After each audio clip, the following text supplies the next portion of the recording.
Alright, and welcome dito sa ating Trust in-depth tutorial, no? So, in this lesson, pag-uusapan natin kung paano ba natin magagawa itong ating trust na ganito, no? Ang gagamitin natin is yung ating trust family, no? To do this kind of design. So, kung naalala ninyo, nakaraan, gumamit tayo ng ating trust na pre-made trust, no? Tinatawag natin doon. Meron tayong trust family na, and then load natin. And then yung gagamitin natin as to create a trust, no? But in this lesson, we are going to go in depth, no? And make some trust, no? Using a trust family. And then sa trust family kasi, pwede tayong mag-edit ng members and then also yung web natin, no? So we're gonna be focusing on this trust, no? So let's go ahead and jump to our Revit, no? And then we're gonna make our new um, default metric multidiscipline, and then click natin yung browse, no? And then hanapin natin yung ating default metric. Okay? Pwede naman natin gamitin yung default metric multidiscipline, but I prefer to use a default metric. Okay? And then we're gonna hit open. After natin may open, click natin yung okay.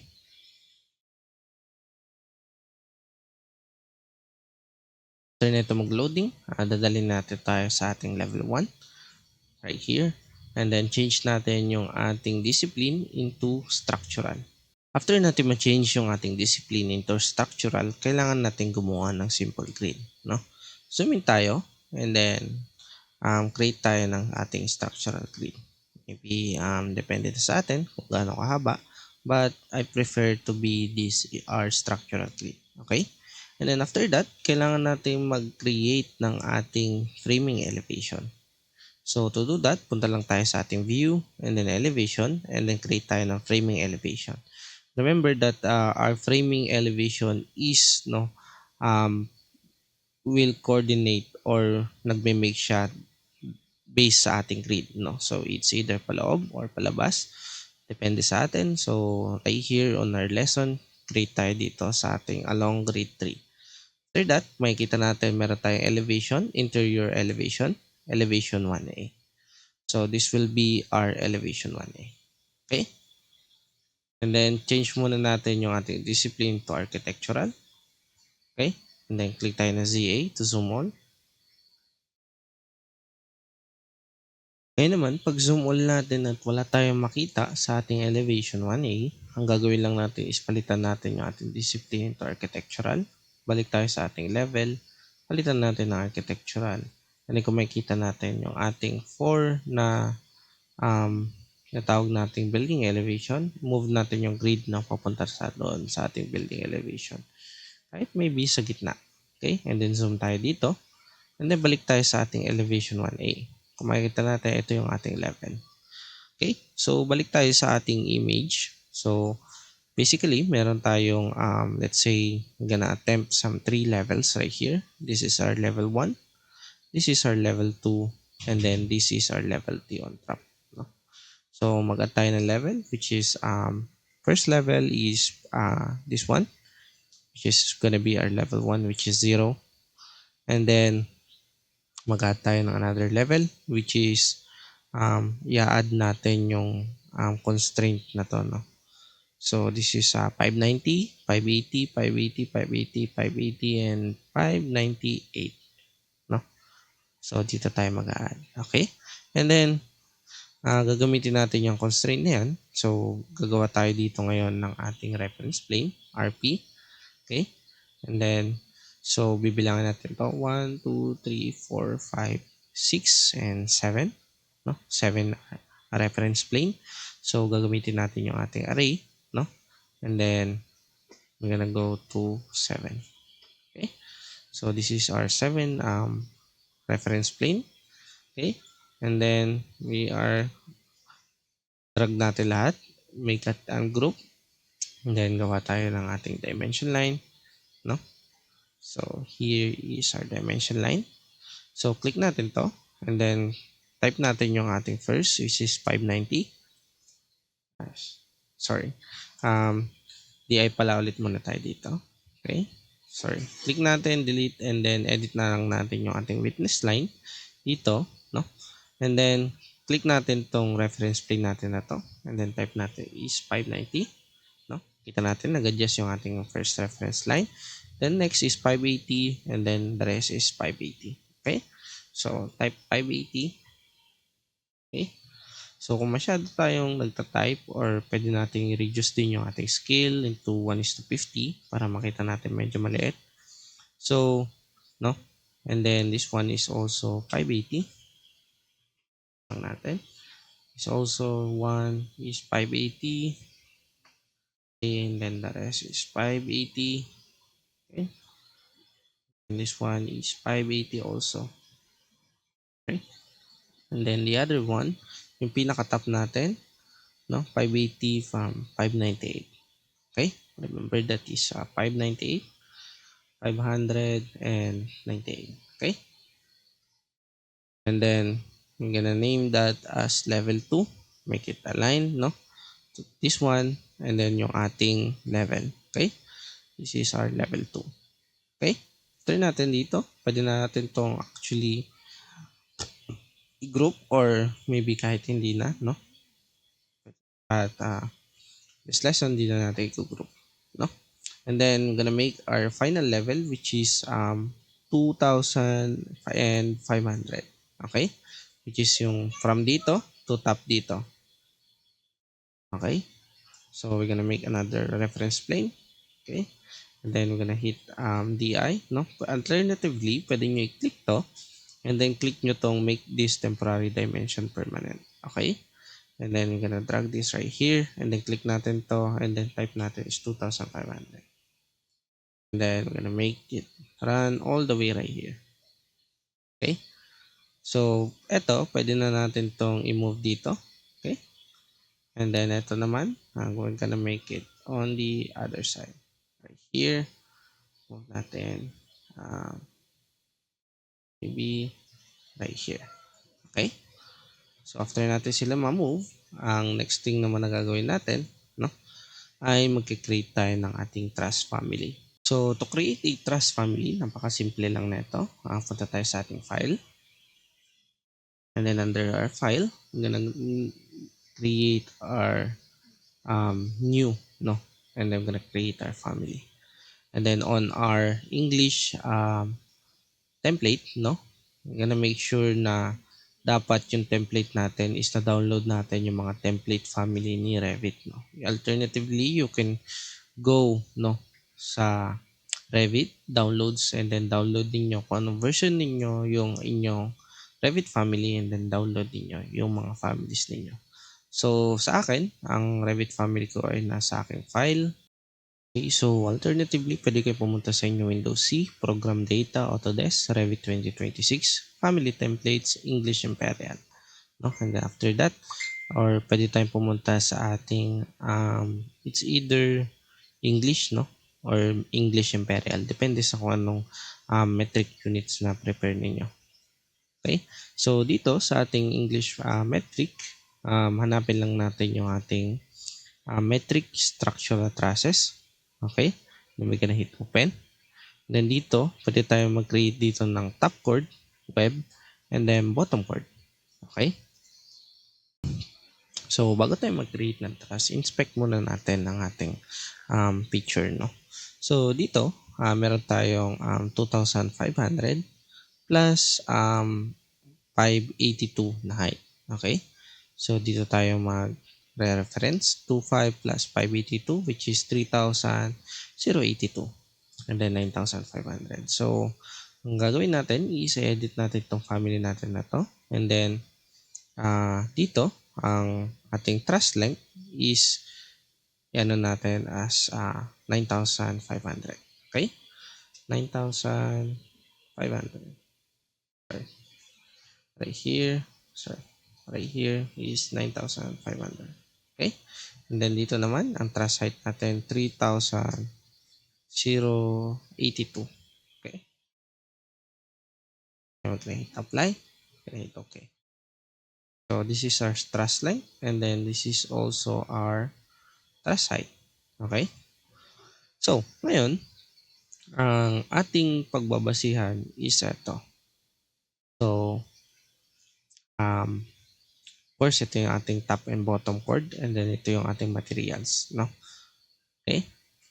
So, ngayon, di-divide natin. So, 600 to lahat, and then ito lang yung 615. So, gagawa tayo ng ating truss na or yung ating reference plane, no, na 615 and then also 600. So first, gagawa tayo ng ating reference plane. We're gonna make RP for our reference plane. Okay? And then this one is 615. 615. Sorry. And then I'm gonna array this one to I'm gonna type 600. Okay? And then gonna count, no? So 1, 2, 3, 4, 5, 6, 7, 8, 9, 10, 11, and 12. So we're gonna count, this one is 12. So we're gonna count 12. Okay.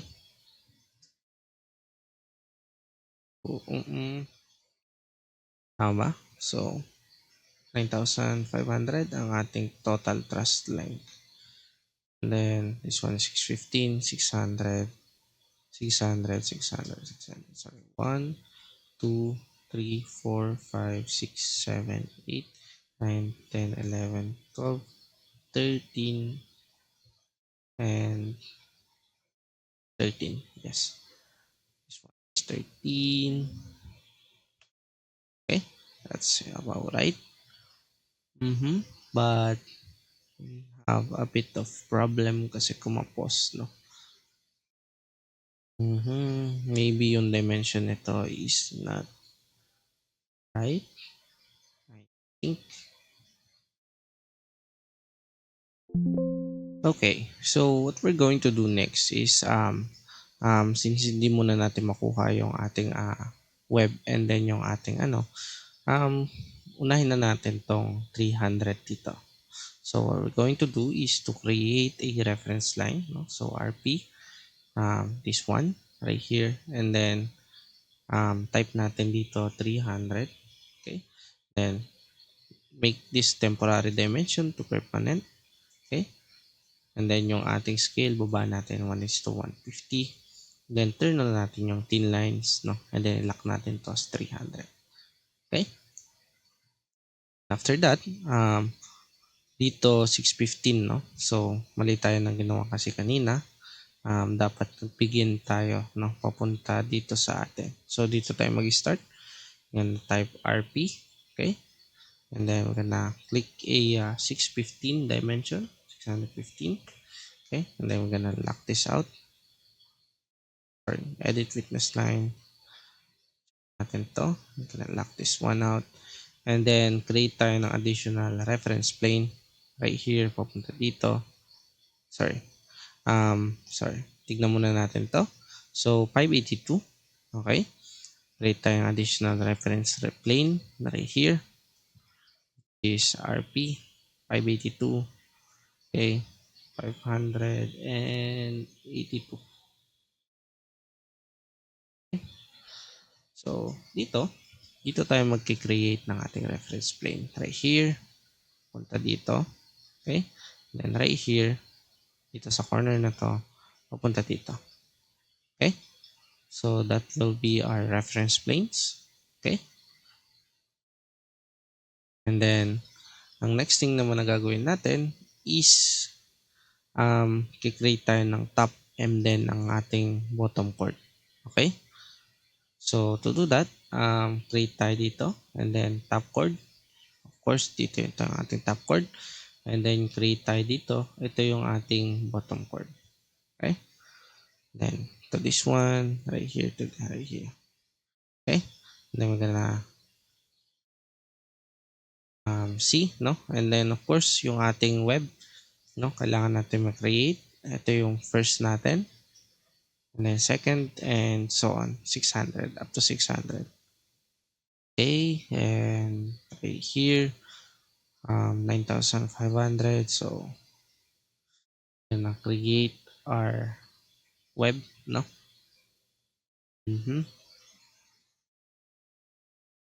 web. Okay.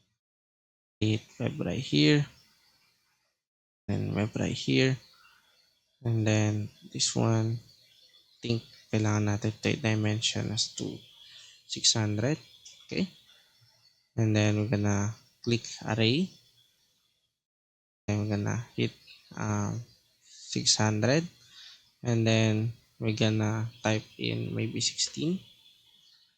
Okay. So here is not that realistic. So 615, this one is 600, this one is 600. Maybe the dimension right here is not totally calculated, I think. Because kung 600 to lahat, no, that would be here.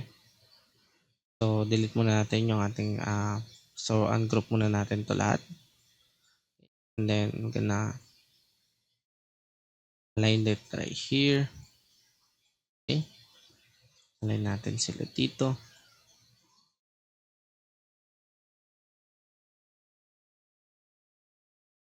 Here.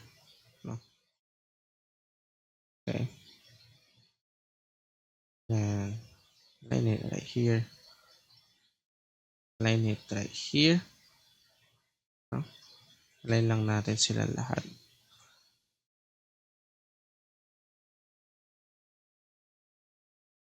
Okay. Okay.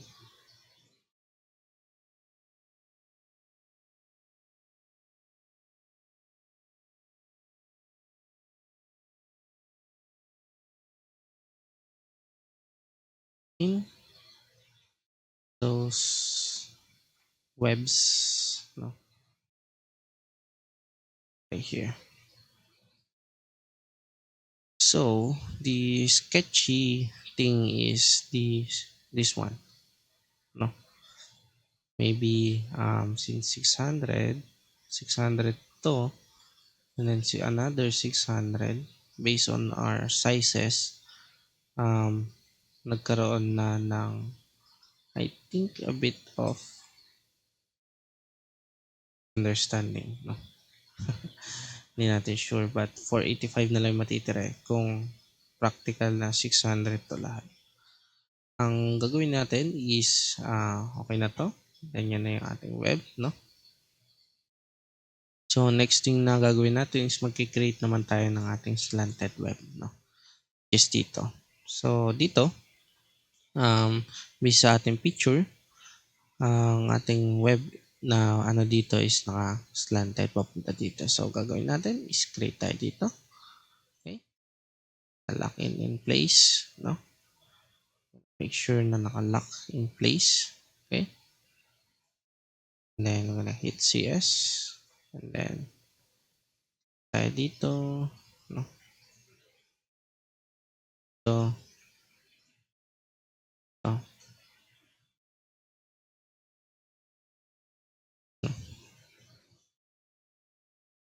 yan.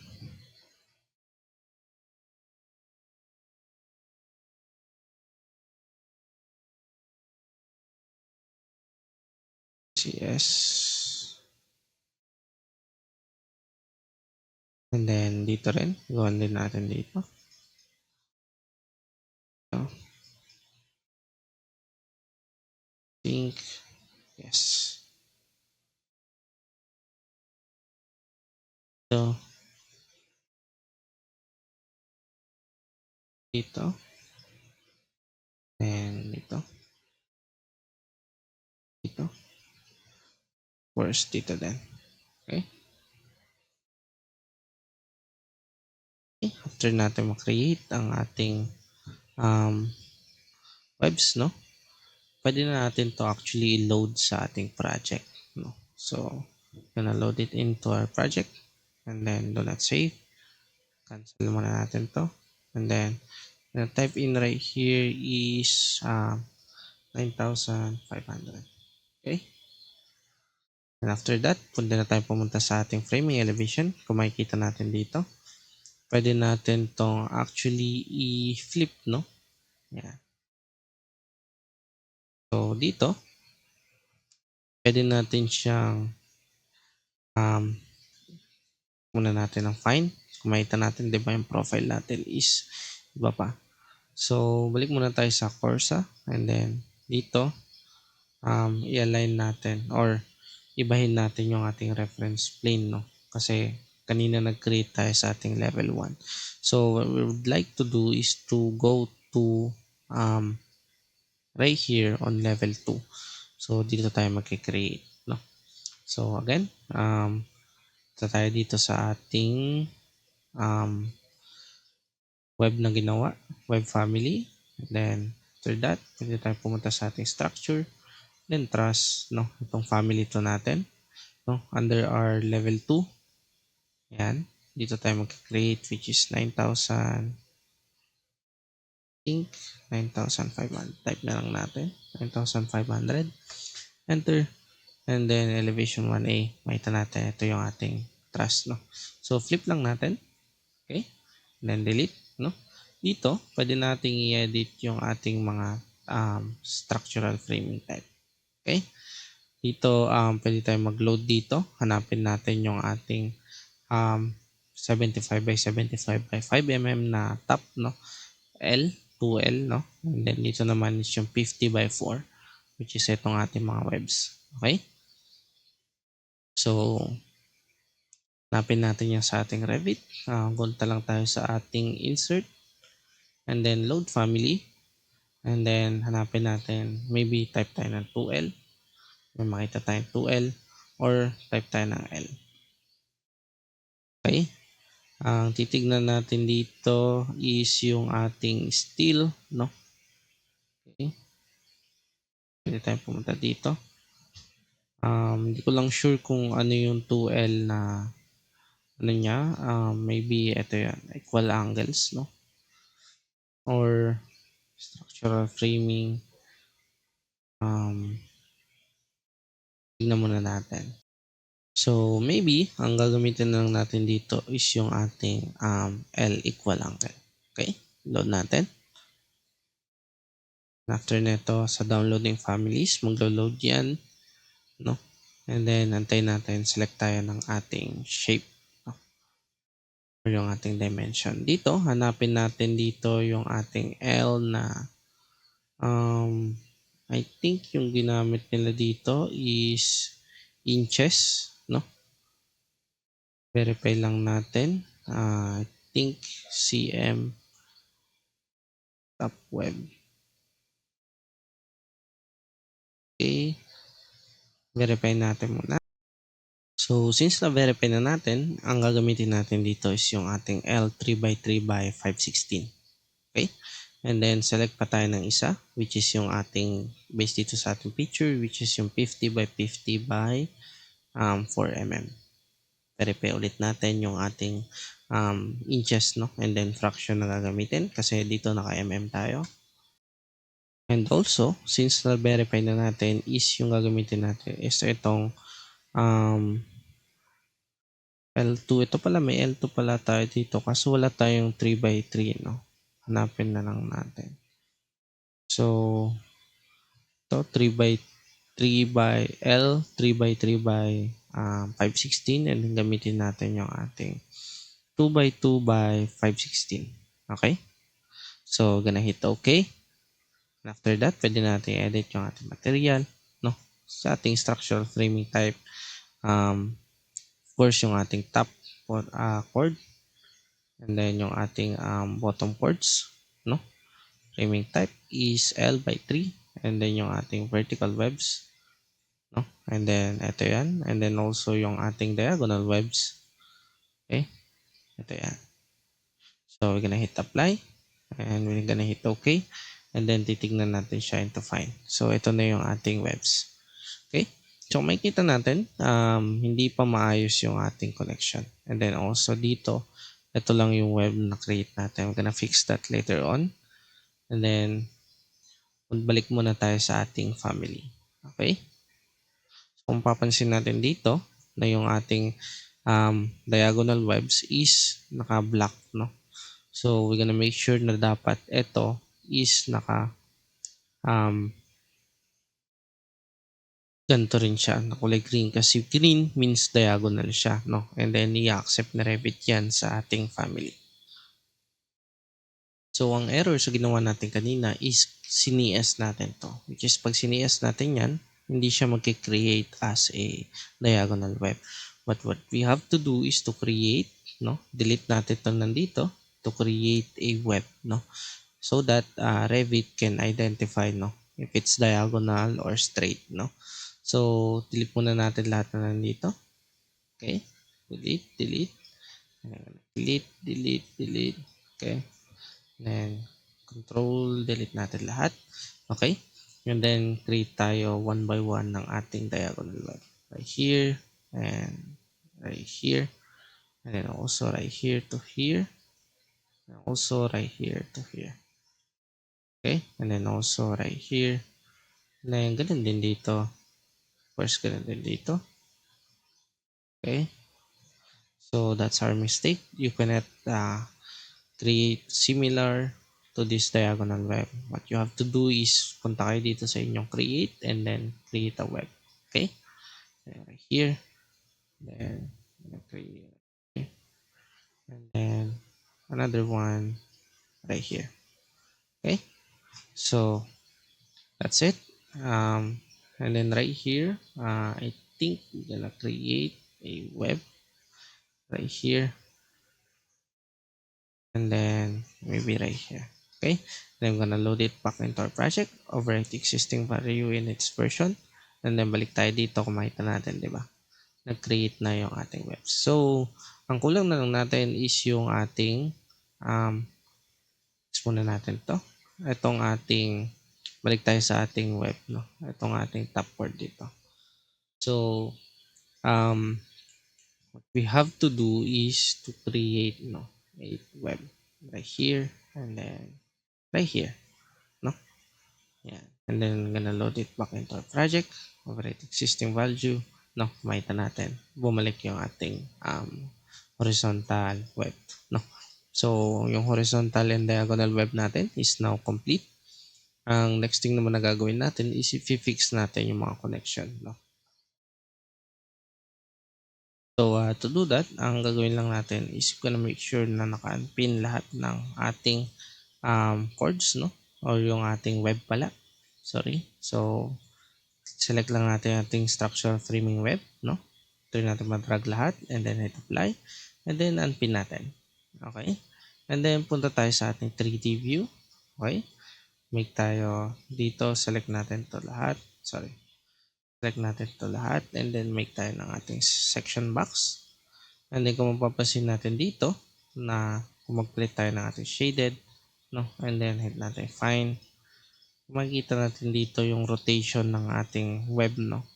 And then yung ating top chord is hindi naka-rotate. So, rotate natin to into 90 degrees. Okay? And hit apply, no? And kung makita natin, di ba? Nag-rotate siya. And then kung makikita rin natin dito na yung ating mga web, yung mga web natin dito is hindi naka-rotate. So, dito, rotate natin to as 180. Yes, 180. And then dito naman is 80 degree.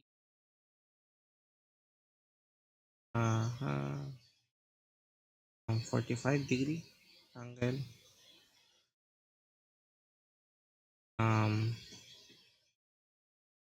Think 120. 0, 90 again dito.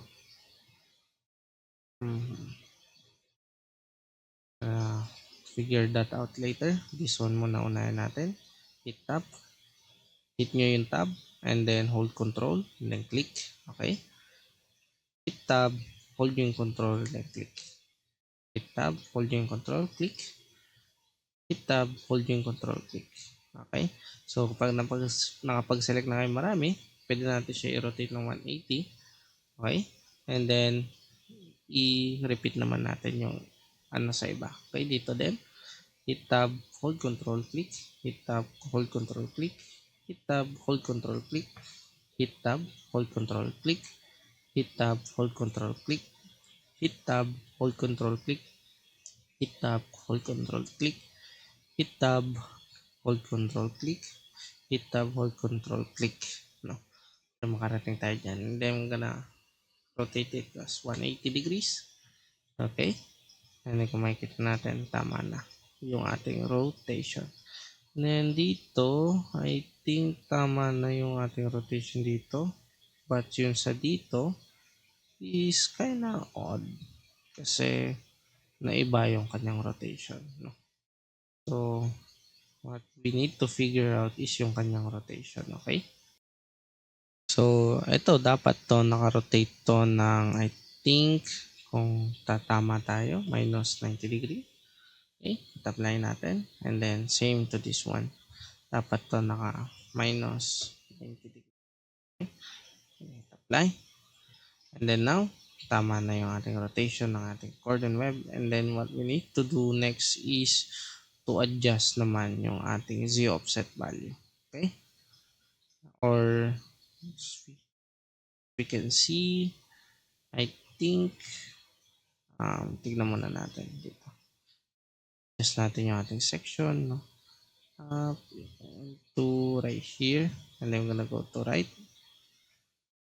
And then, dito, select natin yung ating chord. I think kailangan pa natin i-adjust yung ating Z offset value kasi may pagitan siya dyan. So, what we need to do is to go to our level 2 and then I think we can make a section right here. Okay? Sa section, adjust lang natin siya dyan. Punta natin ating section and then click tayo ng find. No? Kung makikita natin dito. Ito yung ating chord. No? Ito yung I think dito minor na lang naman yung i-adjust natin. Okay? So, tignan natin sa ating 3D view. Kung yung sinelect natin. I think yung isa yun. So, close na muna natin yung ating ibang levels, no? Close natin yung ating family, but that's okay. We are not gonna edit our family again. So, ito tayo sa ating sections. Section 1. Okay? And then, close natin yung ating level 1. And then, we're gonna type WT to window tile. And then, dito, check natin kung ano yung masiselect natin dito. So, dito. So, ito yan. Okay? So, what we need to do is to unpin and then adjust natin. Maybe, ang kanyang Y offset value is negative 5.3 or maybe negative 2 mm. I think. Hit reference plane. And then we're gonna hit reference plane again. We're gonna hit DI. So, dito, pwede natin i-adjust tong ano na to. I-adjust natin siya dito sa ating reference plane. No? Zoom in tayo dito. And then, natin 0.4 mm. So, ito. Click natin to. And then, babawasan natin to ng 0.4 which is leave us 1.6. Okay. Apply. Ito okay. Ito natin na tumama na yung ating. So, we're gonna repeat that same no dito sa chord na to. So, we're gonna set it to negative 1.6. Apply. Hit okay. So, ito na yung negative 1.6 natin. So, dito naman sa taas, I think yung taas natin, no, we're gonna hit RP. Okay. Then, ito rin, click tayo ng RP dito. And then, we're gonna hit DI, no. Dito, sorry. Ito.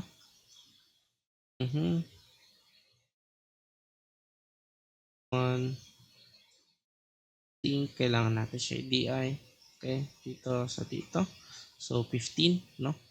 So, dito, i-adjust natin yung ating offset value ng 15. Okay? 15. Hit apply. Sorry. Z offset pala. Since ni-rotate na natin siya kanina, ang magiging value niya na ngayon is Z offset value. So, negative 15. Sorry, 15 mm.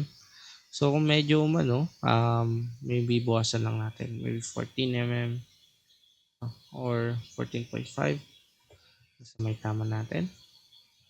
Or maybe 15, sorry, um yeah, type 14.6, I think, 14.7 line, yan, and then okay na. Since nagtugma na sila, what we can do now is to adjust na yung ating pupunta tayo sa ating elevation 1A, pwede na natin i-adjust yung ating chord, no? Like this one, do it like this one, and do it like this one. Titignan natin sa 3D view, no? After natin mag-create ng 3D view, actually pwede na rin tayo mag-apply ng ating um, connection joint, no? Pwede na natin ito i-join. So punta tayo sa ating steel, and then punta tayo on the meter. Pwede tayong gumamit ng ating it's either socket or maybe itong ating socket flange, no? Yan. Okay, so what we're gonna use is this one to this one. Okay, this one, and then we're gonna hit space, no? Then after that, makikita natin, no? Yan yung ating connection.